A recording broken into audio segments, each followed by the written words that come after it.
Beta का whole square equal to inner product alpha plus beta, और ये भी हो जाएगा inner product alpha plus beta हो जाएगा। तो देखो अल्फा लेके अल्फा प्लस बीटा और फिर बीटा लेके अल्फा प्लस बीटा। अब बताओ अंशिता, अल्फा अल्फा होगा, यहाँ पे अल्फा अल्फा होगा प्लस अल्फा बीटा होगा प्लस बीटा अल्फा होगा और प्लस बीटा बीटा होगा। अंशिता ये तो जानती हो कि इनर प्रोडक्ट अल्फा अल्फा का मतलब नॉर्म अल्फा स्क्वायर होता है यहाँ norm yes sir. Alpha square, और ये हो जाएगा नॉर्म बीटा स्क्वायर, ये हो जाएगा इनर प्रोडक्ट अल्फा बीटा। और इसे अपन चाहे तो लिख सकते हैं इनर प्रोडक्ट अल्फा बीटा बार, क्योंकि बीटा अल्फा जो होता है वो इनर प्रोडक्ट अल्फा बीटा बार होता है इसका। तो ये हो जाएगा norm alpha square plus inner product alpha beta plus ये अल्फा बीटा बार, ठीक है, प्लस नॉर्म बीटा स्क्वायर। ठीक, ये कहानी रहेगी। तो यहां तक लिख लो अंकिता जी। और एक बात बताओ कि जेड प्लस जेड बार बता पाओ कि कितना होता है अंकिता? जेड तो जानती हो ना, जेड कितना होता है? सर 2x हो एक्स जाएगा। प्लस आयोटा भाई, और सर जेड बार 2x। होता है एक्स माइनस आयोटा भाई। तो बता पाओ कि जेड प्लस जेड बार कितना होगा? सर 2x हो जाएगा। ये 2x मतलब इसको कहते हैं 2 times real part of Z, क्योंकि जो x होता है वो रियल पार्ट ऑफ जेड होता है। ठीक है, और याद कर लो कि जो रियल जेड होता है या इमेजिनरी जेड होता है वो हमेशा लेस देन और इक्वल टू होता है मॉडुलस। ये दो बातें याद कर लो। एक तो ये कि जेड प्लस जेड बार कितना होता है, 2 रियल पार्ट ऑफ जेड या 2x कह सकते हो, और जो 2x होता है या x होता है वो लेस देन और इक्वल टू होता है मॉडुलस जेड। तो यहाँ पे ये जो जेड प्लस जेड बार है इसकी वैल्यू होगी 2 टाइम्स रियल पार्ट ऑफ ये, तो ये नॉर्म अल्फा स्क्वायर रहेगा, ये हो जाएगा 2 times real part of inner product alpha beta और प्लस ये हो जाएगा नॉर्म ऑफ बीटा स्क्वायर। ठीक, ये कुछ कहानी है अंशिता, इसको लिख लो।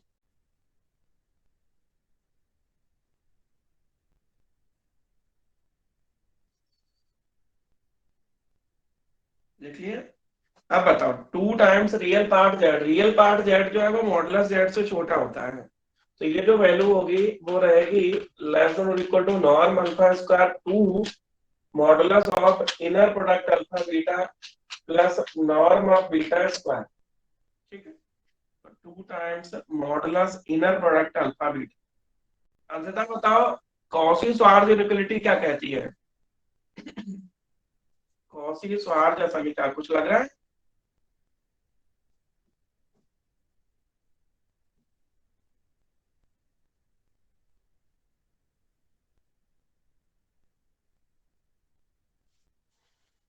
अंशिता कॉची श्वार्ज इनइक्वालिटी दिख रही है कुछ?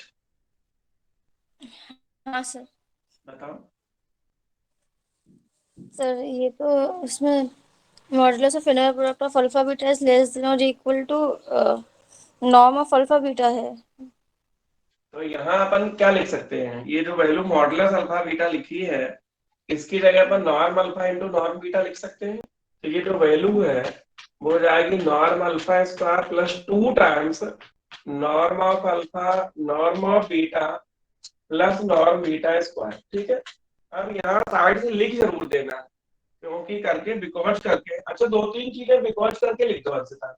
एक तो यहाँ पे लिख दो कि जेड प्लस जेड बार जो है equal to 2 times real part of Z लिख दो, फिर लिख दो रियल जो है लेस देन मॉडुलस जेड, और फिर यहाँ लिख दो because Cauchy Schwarz inequality modulus inner product alpha beta less than और equal to norm alpha into norm beta, ऐसे लिख दो अंशिता। बिकॉज करके नाम लिख दो हाँ sir. Cauchy Schwarz inequality, Cauchy श्वार्ज समीकरण से modulus inner product alpha beta less than और इक्वल टू,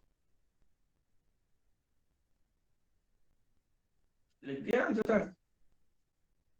हाँ सर लिख दिया।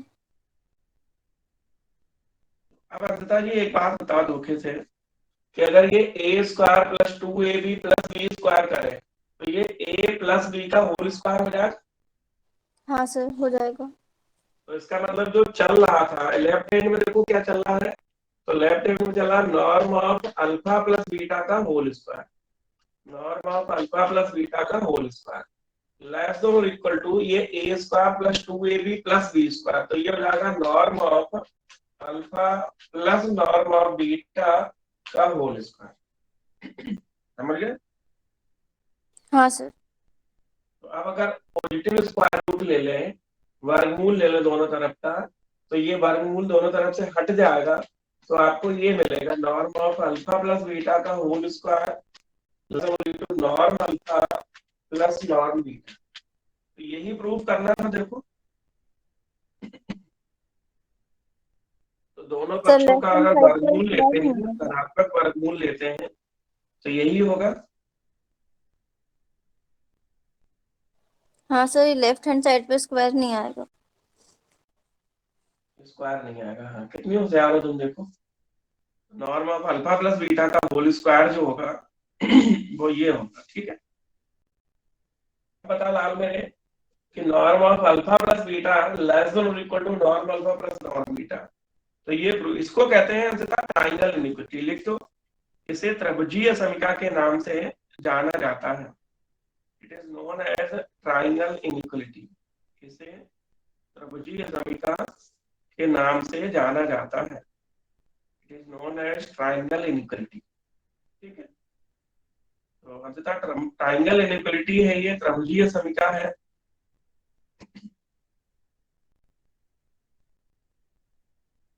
लिख लिया अंततः। Yes sir. तो ट्राइंगल इनिक्वलिटी के हिसाब से इसको देख लो, और एक छोटी सी बात कर लो यहाँ।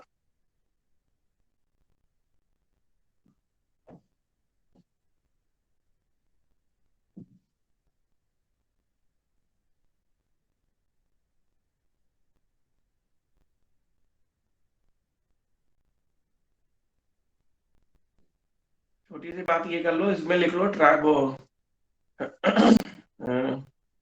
क्या कहते हैं कि इसकी ज्योमेट्रिकल में आप कैसे देखेंगे इसको। ठीक है, तो ज्योमेट्रिकल इंटरप्रिटेशन लिख लो अंशिता, ज्यामितीय व्याख्या।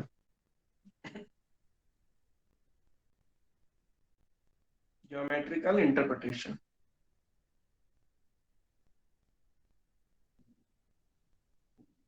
ज्यामितीय व्याख्या हिंदी में कहते हैं ना, ज्योमेट्रिकल इंटरप्रिटेशन। तो वो लिख लो जरा, ज्यामितीय व्याख्या।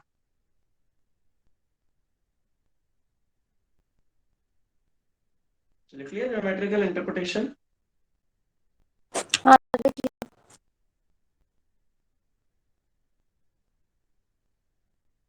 ज्यामितीय व्याख्या लिख लो आराम से। अब ज्यामितीय व्याख्या में बता पाओगे कि ये हुआ क्या है। ज्योमेट्रिकल इंटरप्रिटेशन में ये क्या हुआ है।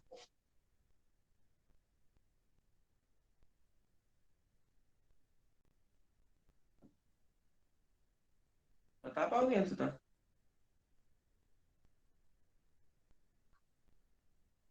सर दो वेक्टर्स का सम परपेंडिकुलर हो गया ऐसा। हम्म, दो वेक्टर्स जो है अल्फा और बीटा, वो परपेंडिकुलर है एक दूसरे के, नहीं या नहीं, जो उन। इसका मतलब बेटा ये हुआ है कि अगर अगर अल्फा एक ट्राइंगल मान ले, ट्राइंगल इनइक्वलिटी है ना, तो एक त्रिभुज है, इसकी दो भुजाएं हैं। ट्राइंगल इनइक्वलिटी है ना, उसकी जो दो भुजाएं हैं। चलो लिखवा देते हैं, लिखो ट्राइंगल ज्योमेट्रिकल इंटरप्रिटेशन। ये पूछा जाए तो अभी लिखना है, नहीं भी पूछा जाए तो अभी लिखना है। ठीक है, तो ज्यामितीय व्याख्या, ज्यामितीय व्याख्या का मतलब है कि ज्योमेट्रिकल हमने इसमें क्या किया है। ठीक, तो ज्यामितीय व्याख्या हेडिंग डालो, और उसमें देखो एक ट्राइंगल बनाते हैं, और उससे तुम्हें समझ में आ जाएगा कि क्या हो रहा है। ठीक है, तो एक ट्राइंगल बनाते हैं एबीसी। ठीक है, ये एक ट्राइंगल बनाया है हमने एबीसी। ये ए है, ये बी है, ये सी, कुछ भी डालो, नाम में कुछ नहीं रखा। ये मान लो अल्फा एक साइड है और ये बीटा है। तो ये जो लंबाई होगी वो नॉर्म अल्फा, ये लंबाई होगी नॉर्म बीटा। ठीक है, तो ये जो लंबाई होगी वो नॉर्म अल्फा प्लस बीटा, जानती होगी ट्राइंगल होती है। तो अब हाँ बताओ सर। अंकिता जी कि अगर एक ट्राइंगल एबीसी है और एक भुजा उसकी अल्फा है और एक बीटा है, तो दूसरी अल्फा प्लस बीटा होगी।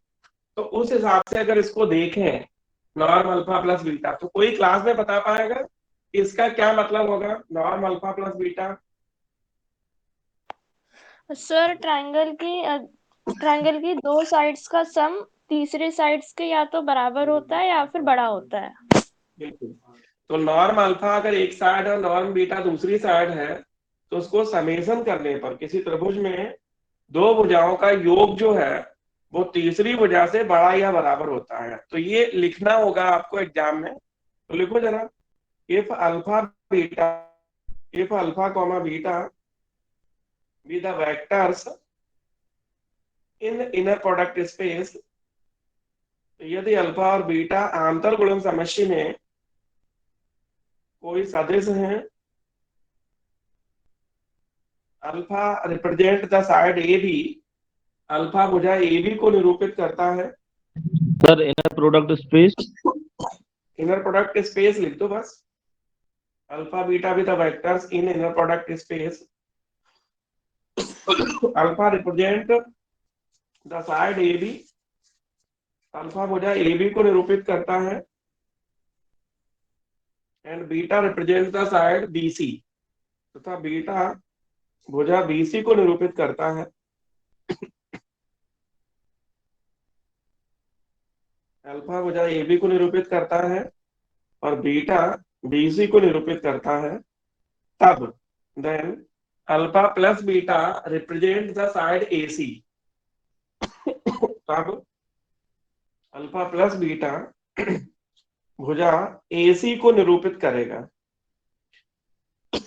Alpha plus beta represent the side AC, that is करके ऐसे लिखो कि AB जो है वो नॉर्म अल्फा है, BC जो है वो नॉर्म बीटा है, और AC जो है वो नॉर्म अल्फा प्लस बीटा है।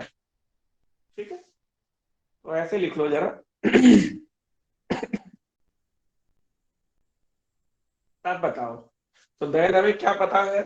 तो देन हमें ये पता है कि norm of alpha plus beta less और equal to norm alpha plus norm beta. इसका मतलब ये हुआ कि जो AC साइड है वो लेस और इक्वल टू होगा AB plus BC, AB plus BC। तो ये जो बताया गया है उसको अपन वैसे भी लिख सकते हैं। सिविका बताओ कैसे लिख सकते हैं theoretically? which proves that, Which जिससे सिद्ध proves होता है that in a किसी triangle, त्रिभुज की, sum of two sides is always greater than or equal to the third side. बिल्कुल लिख लो सब लोग, जिससे सिद्ध होता है कि किसी त्रिभुज की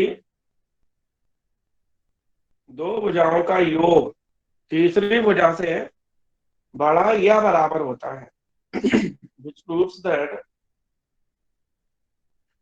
जिससे सिद्ध होता है कि किसी त्रिभुज की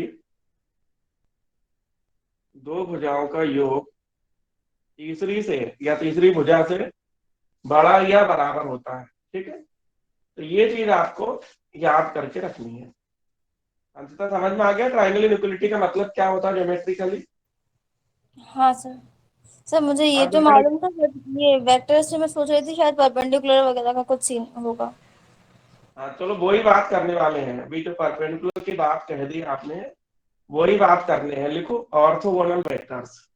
तो अगली जो परिभाषा लिखनी है वो लिखनी है लाम्बिक सदिश, ऑर्थोगोनल वेक्टर्स। तो लाम्बिक सदिश क्या होंगे बेटा यहाँ पे वो देखो, ऑर्थोगोनल वेक्टर्स।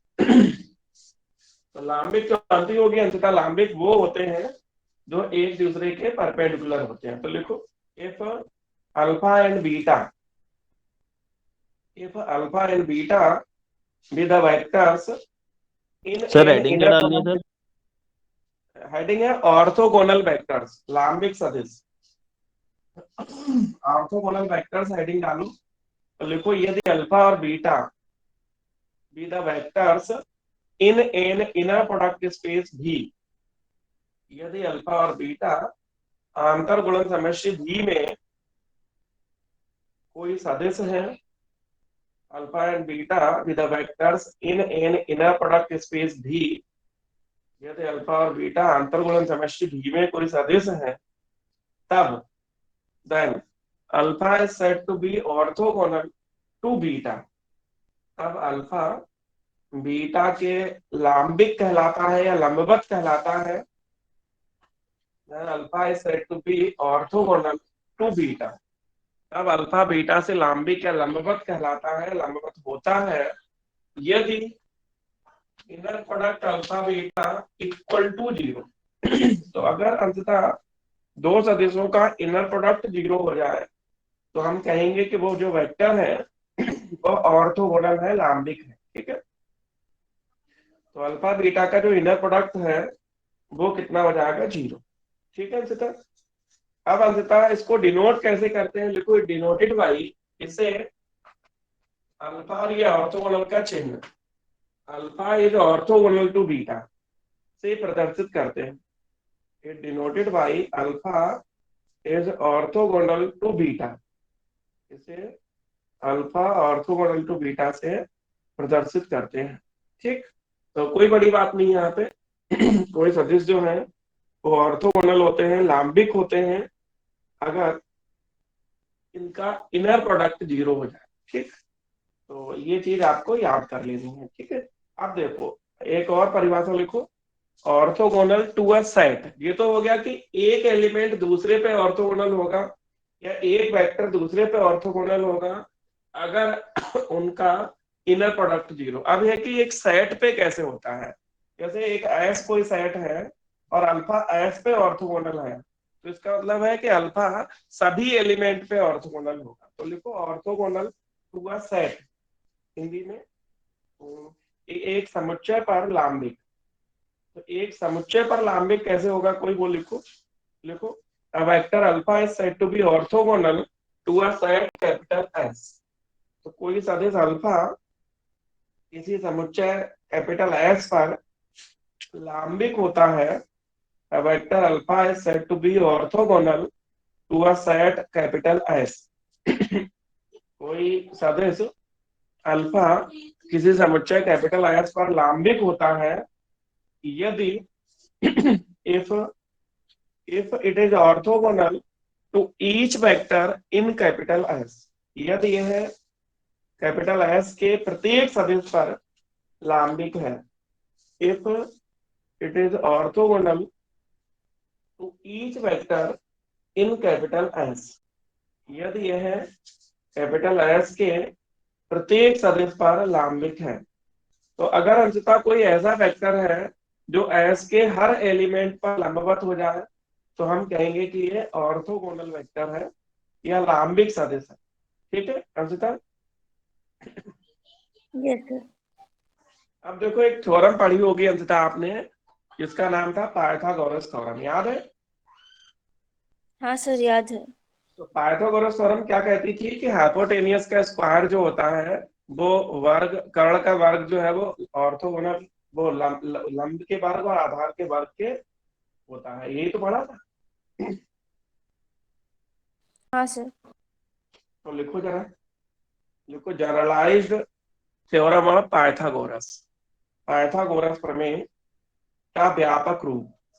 तो पाइथागोरस प्रमेय क्या होती है ये लिखना है, पहले कथन लिख लो फिर प्रूफ कर लेते हैं। तो generalized theorem of Pythagoras, Pythagoras प्रमेय का व्यापक रूप।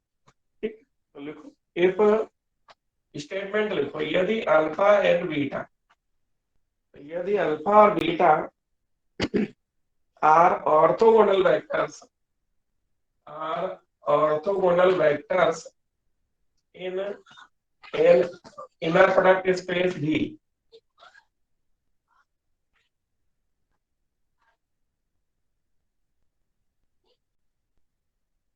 यदि अल्फा और बीटा, लिखो यदि अल्फा और बीटा आंतरगुणन समष्टि में, आंतरगुणन समष्टि भी में लिख दो, यदि अल्फा और बीटा किसी आंतरगुणन समष्टि भी में लांबिक सदिश में, if alpha and beta with the orthogonal vectors in an inner product space भी, यदि अल्फा और बीटा आंतरगुणन समष्टि भी में लांबिक सदिश है तब then norm of alpha plus beta का whole square equal to norm alpha square plus norm beta square. तो ये अंशतः वही चीज है जो आपने टेंथ में पढ़ा रखी है। तो टेंथ में क्या पढ़ा रखा है अंशतः बताओ कि कोई वेक्टर हाइपोटेन्यूज का अगर square is equal orthogonal to. है तो उनके कर्ण का वर्ग जो होता है, अभी देखा था अपन ने एसी, तो एसी का स्क्वायर जो है वो A B square plus B C square होगा। बस शर्त ये है कि ये ऑर्थोगोनल है। शर्त क्या है कि ये ऑर्थोगोनल है, लांबिक है। ठीक है, तो लिखो अंशतः। तो प्रूफ डाल के, और ये पहले ये मानते हैं कि अल्फा और बीटा ऑर्थोगोनल है। ठीक है, तो लिखो let the vectors alpha and beta are orthogonal. तो माना करके ये लाइन लिख लो कि माना अल्फा और बीटा आंतर गुणन समष्टि भी में, तो let alpha and beta are orthogonal vectors in an inner product space. तो माना अल्फा और बीटा आंतर गुणन समष्टि भी में लांबिक सदिश है तब। बताओ जता अगर लांबिक है तो इनर प्रोडक्ट अल्फा बीटा कितना होगा? तो then inner product alpha beta equal to 0 होगा। Then inner product alpha beta equal to 0 होगा अंशतः। तो अब हम ये दिखाने वाले हैं कि इनर प्रोडक्ट अल्फा बीटा का जो स्क्वायर है वो norm alpha square plus norm beta square के बराबर है। ठीक है, सर्कल। तो लिखो जरा। तो now norm of alpha plus beta का होल स्क्वायर तो इक्वल टू होगा inner product alpha plus beta और अल्फा प्लस बीटा। तो इसे अभी थोड़ी देर पहले ही हम लोगों ने काम किया था। तो ये हो जाएगा inner product alpha alpha plus beta और अल्फा प्लस बीटा। ठीक है चित्र। तो इसे देखो ऐसे लिख सकते हैं अपन, inner product alpha beta alpha alpha plus inner product alpha beta plus inner product beta alpha plus inner product beta beta. अब बताओ बता दीजिए, इसे नॉर्म अल्फा स्क्वायर लिख रहे हैं, इसे इनर प्रोडक्ट अल्फा बीटा ले लें और इसे इनर प्रोडक्ट अल्फा बीटा बार ले लें और plus norm of beta square ले लें। इनर प्रोडक्ट अल्फा बीटा और ये इनर प्रोडक्ट अल्फा बीटा बार, इसकी जगह हम कितना लिख सकते हैं बेटा? 0। 0। तो inner product alpha beta orthogonal है तो ये भी 0 हो जाएगा और ये भी 0 हो जाएगा। तो ये जो वैल्यू बचेगी वो norm alpha square plus 0 plus norm of beta square. इसका मतलब क्या हुआ Vaishali? Norm alpha plus beta का whole square equal to norm alpha square plus norm beta square.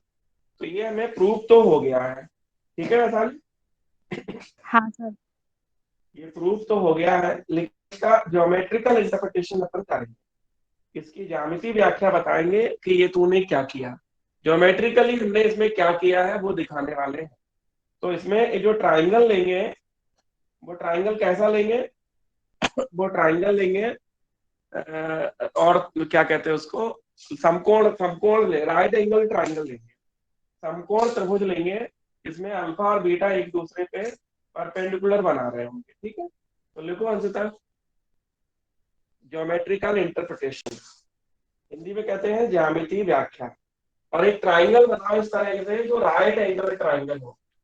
Right angle का मतलब है बेटा इसमें अल्फा बीटा गामा जो है, चलो ये ए है, ये बी है, ये सी है। ठीक है, तो इसमें जो ये जो है वो अल्फा है, ये बीटा है। तो ये वाला जो एंगल होगा, ये जो लाइन होगी वो अल्फा प्लस बीटा होगा। तो देखो अल्फा और बीटा एक दूसरे पे कैसे हैं? लंबवत है।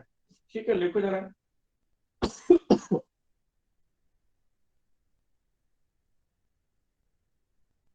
तो लिखो लेट एबीसी या राइट एंगल ट्राइंगल। माना एबीसी कोई समकोण त्रिभुज है। एबीसी कैसा है? समकोण त्रिभुज है। Alpha represent the side A B. नहीं, अल्फा तो ए सी को कर रहा है, उल्टा कर दे क्या इसको? अल्फा, चलो कोई बात नहीं, बना रहेगा। ठीक है, तो alpha represent the side A C and beta represent the side A B. तो माना अल्फा भुजा ए बी, भुजा ए सी को निरूपित करता है तथा बीटा भुजा ए बी को निरूपित करता है। तो उधर ए बी है और इधर ए सी है, तो alpha represent the side A C and beta represent the side A B. तो ये ए सी और ए बी को निरूपित करता है। तो then alpha plus beta represent the side B C. तब अल्फा प्लस बीटा भुजा बी सी को निरूपित करेगा। Then alpha plus beta represent the side B C. तब अल्फा प्लस बीटा भुजा बी सी को निरूपित करेगा। तो अर्थात करके लिखो, अर्थात तो that is A B equal to कितना है, पहले ए सी लिख लो, A C equal to norm alpha और A B equal to norm beta. तो देन ए सी जो सॉरी बी सी जो होगा, बी सी जो होगा वो होगा नॉर्म अल्फा प्लस बीटा, जहां ये alpha perpendicular to beta, alpha beta के लंबवत है। Alpha is perpendicular to beta, जहां अल्फा बीटा के लंबवत है। ठीक, अब बताओ अगर इसमें हम लिखते हैं तो नाम लिखो अब, तो अब norm of alpha plus beta का whole square equal to norm alpha square plus norm beta square. तो इसका मतलब होगा norm of alpha plus beta मतलब बीसी का square equal to A C का स्क्वायर प्लस ए बी का square, या A B square plus A C square. पंचता बताओ शब्दों में हम क्या लिखते हैं?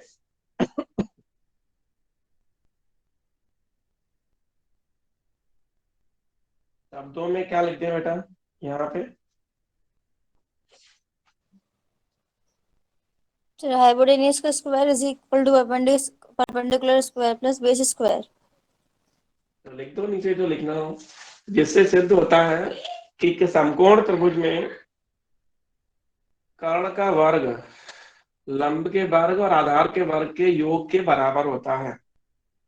इसे बताओ विवेका कैसे लिखे? In a right angle triangle, In a right angle triangle, sum of squares of the perpendicular sides is equal to the square of third side. लिख लो अपनी अपनी लैंग्वेज में सभी बच्चे कि किसी समकोण त्रिभुज में कर्ण का वर्ग लंब का वर्ग और आधार के वर्ग के योग के बराबर होता है। तो ये हुई ट्राइंगल इनइक्वलिटी, इसको हिंदी में कहते हैं त्रिभुजीय असमिका। ठीक, त्रिभुजीय असमिका का मतलब है कि एक राइट एंगल ट्राइंगल में, नहीं त्रिभुजीय समीकरण नहीं है, पाइथागोरस है। त्रिभुजीय समीकरण तो पहले पढ़ चुके हैं हम लोग। तो किसी राइट एंगल ट्राइंगल में हाइपोटेन्यूज का स्क्वायर जो है वो इक्वल टू होता है इसके। अगली भाषा लिखो अंशिता, नॉर्म्ड वेक्टर स्पेस। नॉर्म्ड को हिंदी में मानक, मानकित कर सकते हो, मानकित सदिश समष्टि या मानक सदिश समष्टि। तो नॉर्म्ड वेक्टर स्पेस, तो जैसे भी वेक्टर स्पेस हम लोगों ने इनर प्रोडक्ट स्पेस लिखा है, उसी तरह से नॉर्म्ड होती है नॉर्म्ड वेक्टर स्पेस, हिंदी में मानकित या मानक सदिश समष्टि, मानकित सदिश समष्टि या मानक सदिश समष्टि। तो नॉर्म्ड वेक्टर स्पेस क्या होती है उसके बारे में अपन चर्चा करते हैं। ठीक, तो जो इनर प्रोडक्ट स्पेस होती है उसमें इनर प्रोडक्ट के अंदर कितनी बातें होती है शिविका? शिविका इनर प्रोडक्ट के स्पेस में कितनी बातें होती हैं इनर प्रोडक्ट के अंदर में? सर 3। ठीक वैसे नॉर्म्ड वेक्टर स्पेस होती है मानक सदिश समष्टि या मानकित सदिश समष्टि, उसमें नॉर्म के अंदर में 3 बातें होती हैं। ठीक है, तो लिखो बेटा, लिखो let VF be a vector space over the field F। तो माना VF क्षेत्र F पर, VF में F कैपिटल बनता है हमेशा, फील्ड है, तो let VF be a vector space over the field F। तो माना VF क्षेत्र F पर सदिश समष्टि है, let VF be a vector space over the field F। तो माना VF किसी क्षेत्र F पर सदिश समष्टि है तब then VF is said to be normed vector space। तब VF मानकित सदिश समष्टि कहलाती है। then VF is said to be normed vector space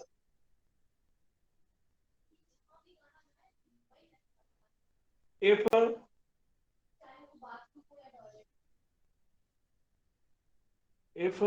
the following conditions are satisfied। यदि निम्न प्रतिबंध संतुष्ट है। if the following conditions are satisfied, यदि निम्न प्रतिबंध संतुष्ट है। इसमें अंततः तीन बातें, वही तीन बातें जो वहां होती हैं। एक होती है नॉन निगेटिविटी, ठीक है, तो वही तीन बातें होती हैं। तो पहली बात जो है वो लिखो, नंबर 1 लिखो। तो नंबर 1 वही है जो पहले होता था, नॉर्म ऑफ अल्फा जो है वो ग्रेटर देन और इक्वल टू 0 होता है, और नॉर्म अल्फा इक्वल टू 0 तभी होगा जब alpha equal to 0, and norm alpha equal to 0 if and only if alpha equal to 0। ठीक है, तो ये पहली कंडीशन है नॉर्म वेक्टर स्पेस होने के लिए, लिख लो जरा। दूसरी कंडीशन सेविका क्या होती है याद है, कि norm A alpha equal to होता है मॉडुलस ए और नॉर्म अल्फा। यहाँ जो ए है वो फील्ड का एलिमेंट है और अल्फा जो है वो बी का एलिमेंट है। और तीसरी कंडीशन होती है वही जो अभी अभी लिखी थी, कि norm of alpha plus beta less और equal to norm alpha plus norm beta. तो ये तीन कंडीशन अगर किसी वेक्टर स्पेस में हो जाए तो आप क्या कहोगी अंकिता बहन? सर कि वो वेक्टर स्पेस नॉर्म्ड वेक्टर स्पेस है। बिल्कुल, लिख लो।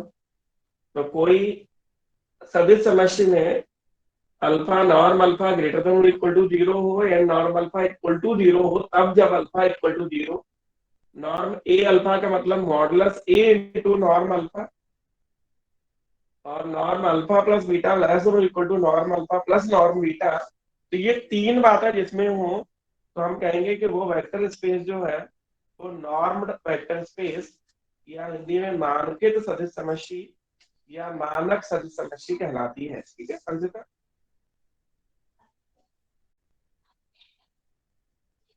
Yes sir.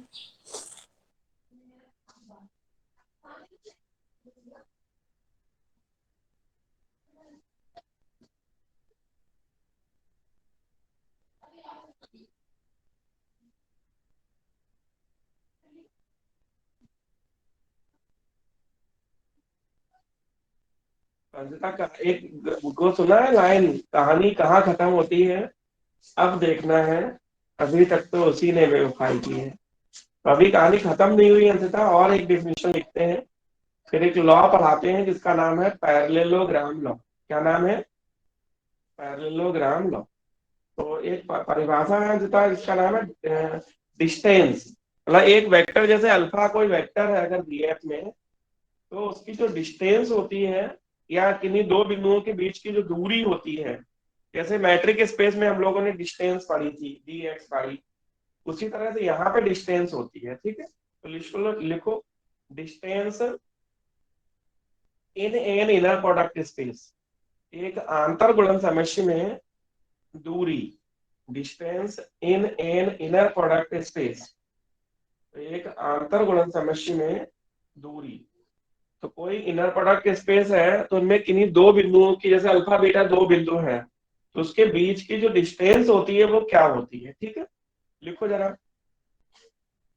तो distance in an inner product space, तो लिखो लेट VF डैश करके लिखो, माना VF कोई आंतर गुणन समष्टि है, let VF be an inner product space. तो माना VF कोई आंतर गुणन समष्टि है, alpha beta belongs to V, alpha beta V के कोई एलिमेंट है अंकिता यहाँ, alpha beta belongs to V, तब then distance between alpha and beta, तब अल्फा और बीटा के बीच की दूरी, distance between alpha and beta, अब अल्फा और बीटा के बीच की दूरी डी अल्फा बीटा से प्रदर्शित करते हैं, denoted by D alpha beta. अब अल्फा और बीटा के बीच की दूरी डी अल्फा बीटा से प्रदर्शित करते हैं, denoted by D alpha beta. अब अल्फा बीटा के बीच की दूरी डी अल्फा बीटा से प्रदर्शित करते हैं, लिख दिए, एंड इट डिफाइंड बाई, तथा इसे निम्न प्रकार परिभाषित करते हैं, एंड इट डिफाइंड बाई, तथा ऐसे निम्न प्रकार परिभाषित करते हैं। कैसे करते हैं देखो, कि D alpha beta equal to होता है norm alpha minus beta, distance है ना, इसलिए अल्फा माइनस बीटा की जो लंबाई, नॉर्म का मतलब लंबाई होता है, ठीक है। तो D alpha beta equal to norm alpha minus beta. और अंततः याद है कि नॉर्म अल्फा का मतलब होता है रूट में इनर प्रोडक्ट अल्फा बीटा, याद है। नॉर्म अल्फा का मतलब क्या होता है, रूट में।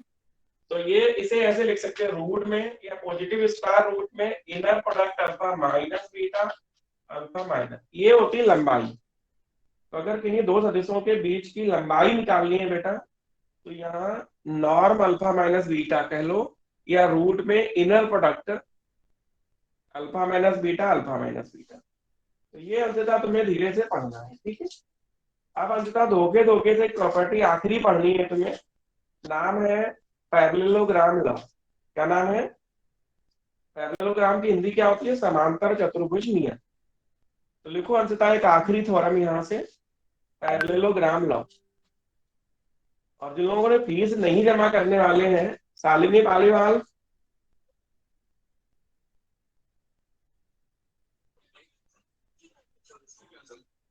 शालिनी आवाज आ रही है?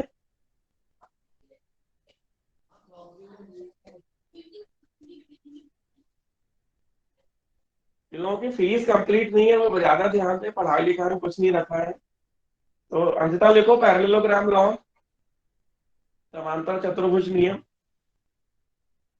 लिखो इफ, हेडिंग डाल लो समांतर चतुर्भुज नियम, ये नाम से ही आएगा, state and prove parallelogram law. तो लिखो if alpha and beta are vectors in an inner product space भी है। तो लिखो माना अल्फा और बीटा किसी आंतर गुणन समष्टि भी में या VF में कोई सदिश है।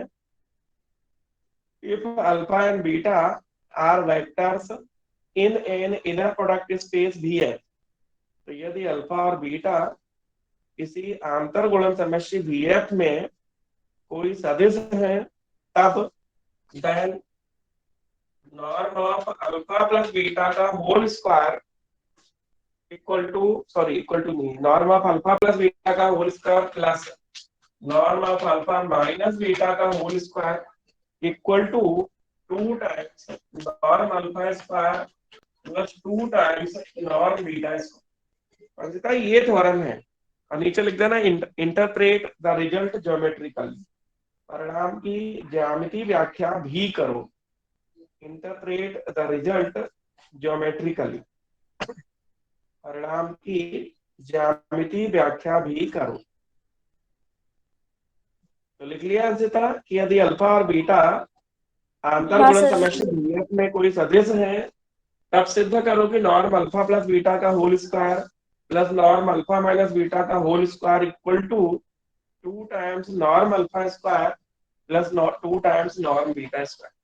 और नीचे लिखो इंटरप्रेट द रिजल्ट ज्योमेट्रिकली। तो अंशिता क्या होता है समांतर चतुर्भुज नियम? ये पढ़ा था कभी तुमने धोखे से? हाँ सर, फिजिक्स में यूज होता है ना ये।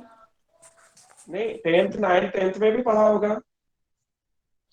सर 9 10th का याद नहीं, बट फिजिक्स में यूज होता है वो याद है। चलो प्रूफ डालो, और हम एक बार अल्फा प्लस बीटा का नॉर्म निकालेंगे, एक बार अल्फा माइनस बीटा का निकालेंगे अंशिता, और फिर दोनों को ऐड करके ये दिखा देंगे कि उनकी वैल्यू ये आ रही है, ठीक है।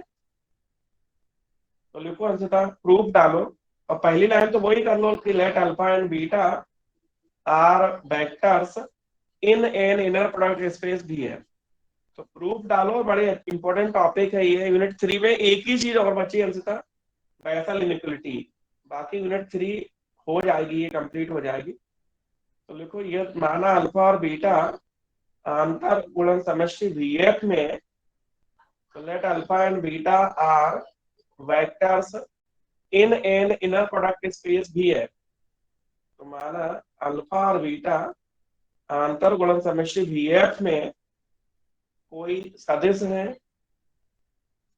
Alpha and beta are vectors in an inner product space VF। तो अंशतः सबसे पहले नॉर्म अल्फा प्लस बीटा का होल स्क्वायर निकालो। तो then norm of alpha plus beta का whole square equal to inner product alpha plus beta. इस तरह से उसको यहाँ बांध दो, टाइम तो पकड़ पाओ नहीं हमारा ना, मुझे तो 4 बार गए। तो norm of alpha plus beta norm of alpha plus beta. Ankita बताओ इसकी वैल्यू कितनी आई थी, थोड़ी देर पहले ही अपन ने कर चुके हैं, इसको डायरेक्ट बोल दो। तो ये आया था, डायरेक्ट लिखे दे रहे हैं हम, तुम लोग कर लेना।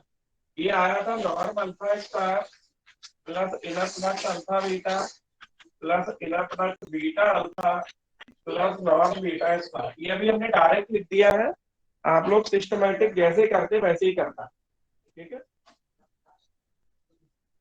और ऐसे ही norm of alpha minus beta निकाला था, and norm of alpha minus beta. अंततः ये कर चुके कि नहीं हम लोग, अल्फा माइनस बीटा अभी? सर ये नहीं किया। तो कोई बात नहीं बेटा, कर लो आराम से अपनी कॉपी में। और ये ऐसे आएगा alpha minus beta alpha minus beta. तो ये आएगा अल्फा और अल्फा माइनस बीटा, और ये आएगा minus beta alpha minus beta, ठीक है। ये आएगा alpha alpha minus alpha beta minus beta alpha plus beta beta. ये जो नॉर्म अल्फा स्क्वायर है, ये जैसा है वैसे ही रहेगा, ऊपर से कट जाएगा, ये भी कट जाएगा, और ये नॉर्म बीटा स्क्वायर आएगा। अगर 1 और 2 को ऐड करते हैं, एडिंग 1 and 2 करते हैं, तो कहानी कहाँ पहुंचेगी बताओ? सर जो रिजल्ट सर जो रिजल्ट चाहिए वही रिजल्ट आ जाएगा ऐड करके। कर दो, तो एडिंग 1 and 2 कर दो। 1 और 2 को जोड़ने पर, 1 और 2 को जोड़ के अंततः जो आंसर लाना था वही लिख दो कि norm of alpha plus beta का whole square plus norm of alpha minus beta का whole square equal to 2 times norm alpha square plus 2 times norm beta square. Siddharth बाबू ये ठीक है? हाँ सर। तो लिख दो फाइनल आंसर, फिर इसकी ज्योमेट्रिकल देखते क्या बात कह रहा है ये, ठीक। लिखो norm of alpha plus beta का whole square plus norm of alpha minus beta का whole square equal to 2 times norm alpha square plus 2 times norm beta square. ये कैंसिल हो जाएगा, alpha plus beta inner product alpha beta inner product beta alpha, ये cancel हो जाएगा। तो कहते हैं ना अंशतः की कहानी कहाँ खत्म होती है, अब देखना है। अभी तक तो उसी ने बेवफाई की है, क्यों? अंशतः ज्योमेट्रिकल इंटरप्रिटेशन लिखो जरा। हाँ सर। तो ज्यामिति व्याख्या लिखो अंशतः, और देखते क्या होता है। हेलो। तो ज्यामिति व्याख्या में इसका जो अपन ने प्रूफ किया है उसको ये बताएंगे कि ज्योमेट्रिकली ये क्या कह रहा है, ठीक है। तो एक पैरेललोग्राम बना लो। पैरेललोग्राम बनाना आता है? तो एक पैरेललोग्राम बना लो। पैरेललोग्राम की क्या कहानी होती है अंशिता, कि सामने की भुजाएं, आमने सामने की भुजाएं कैसी होती है?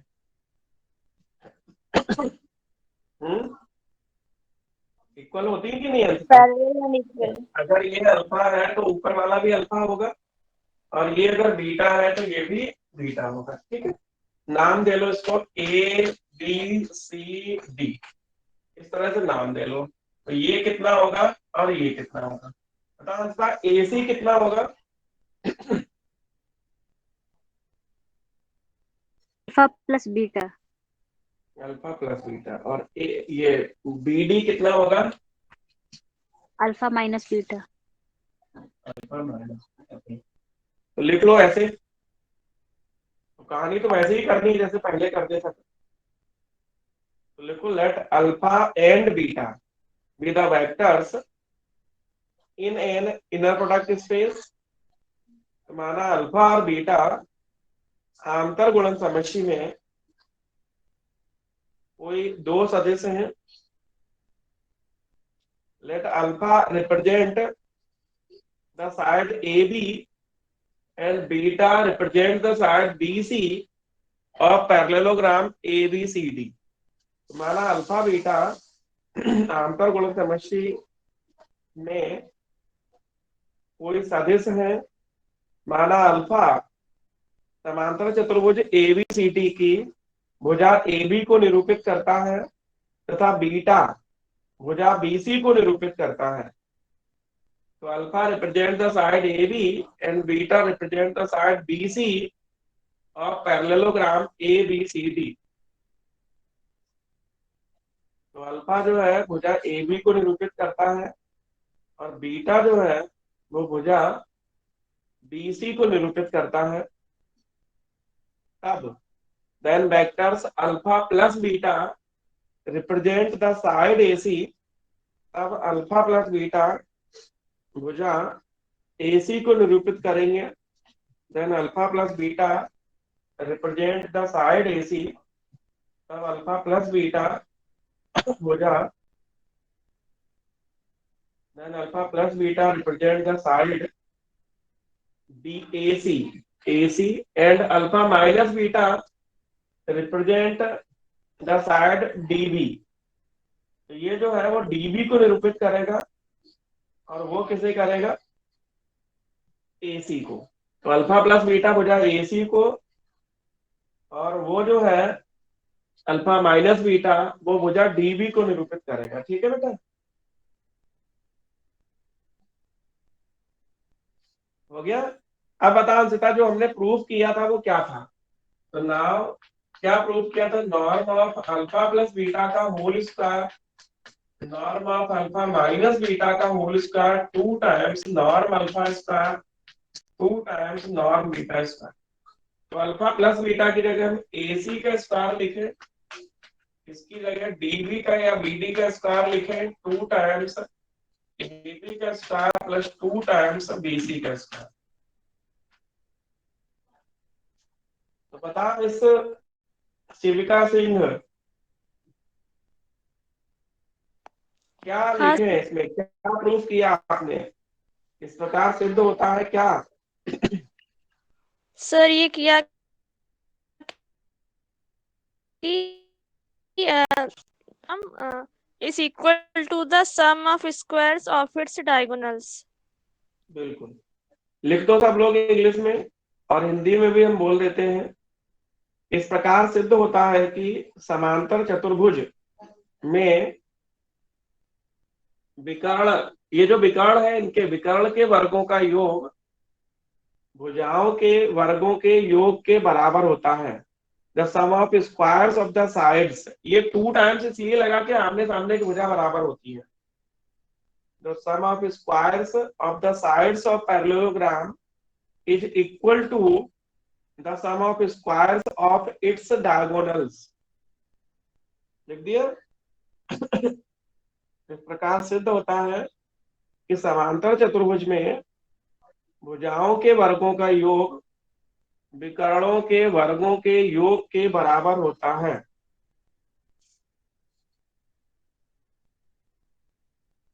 लिख लिए? अंशिता, ये कैसा लगा आज का पढ़ाना तुम्हें? सर सिंपल था, अच्छा था आज का। अब बस एक चीज कठिन और बची है, बेसल इनइक्वालिटी, बेसल असमीका। तो वो अपन पढ़ेंगे तब असमीका जब अगले टर्म पे पढ़ेंगे। तो अंशिता, जो लोग अभी भी फीस नहीं जमा करे उनके बारे में कुछ कहो थोड़ा सा।